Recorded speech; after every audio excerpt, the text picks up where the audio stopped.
di mana najis itu bisa terletak pada 3 tempat, bisa pada badan, bisa pada pakaian, bisa pada. Assalamualaikum warahmatullahi wabarakatuh. Hamdan syukran lillah, alhamdulillahi rabbil alamin, salatan wa salaman ala rasulillah, Allahumma salli ala Muhammad wa ala ali Muhammad. Halo teman belajar, berjumpa kembali dengan saya Firdaus di Rumah Belajar Al-Khair. Sebagaimana telah kita sebutkan pada pertemuan sebelumnya, bahwa setiap hari Rabu kita akan membahas satu kitab, yaitu kitab Al-Fiqhul Muyassar fi Daw'il Kitabi wa Sunnati, yaitu kitab fikih praktis, di mana pada pertemuan sebelumnya kita telah membahas yaitu pengertian thaharah baik secara maknawi maupun secara hissi. Pada pertemuan sebelumnya kita telah menyebutkan bahwa thaharah secara hissi itu ialah secara istilah mengangkat hadas dan menghilangkan khabas. Raf'ul hadasi wa zawalul khabasi. Apa yang dimaksudkan dengan raf'ul hadasi wa zawalul khabasi? Nah, pada pertemuan kali ini akan kita bahas.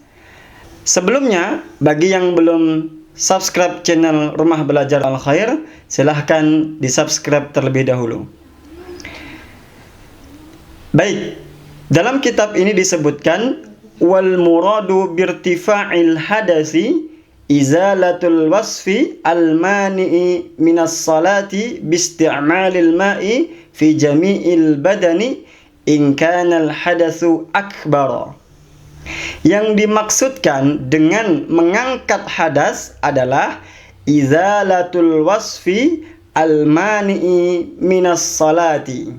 Yang dimaksudkan dengan mengangkat hadas adalah mengangkat atau menghilangkan sifat yang mencegah dari sahnya salat, atau menghilangkan sifat yang membuat salat tidak sah. Bagaimana caranya?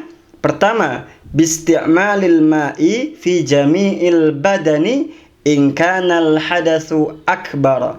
Yang pertama, menggunakan air di seluruh anggota tubuh jika hadas itu adalah hadas besar.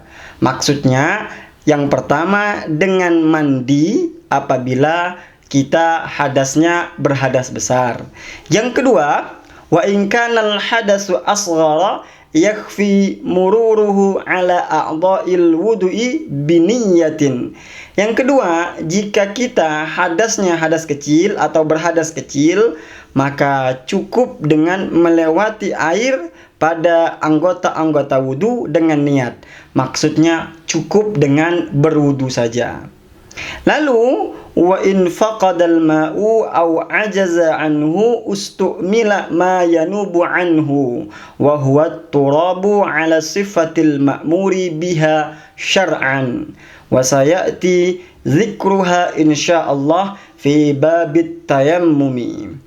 Lalu kalau kita dalam keadaan tidak bisa menggunakan air atau dalam keadaan tidak menjumpai air, maka boleh digunakan pengganti dari air. Apa pengganti dari air? Yaitu turab, tanah atau debu.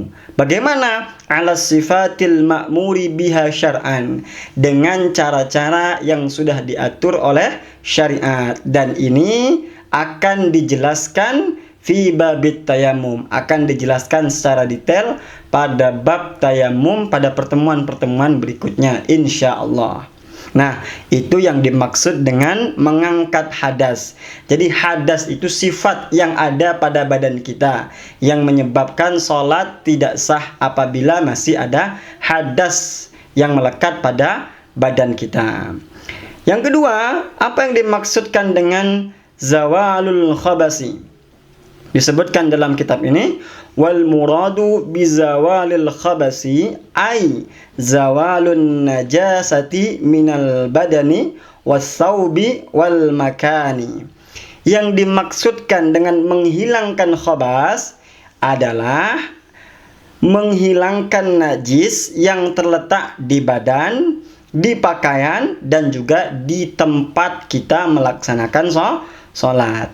Fattaharatu al-hissiyatu ala nau'aini. Maka taharah secara hissiyah itu terbagi menjadi dua. Yang pertama, taharatin hadasin. Yang pertama, taharati hadasin wa tukhtassu bil badani wa taharati khabasin wa takunu fil badani was saubi wal makani.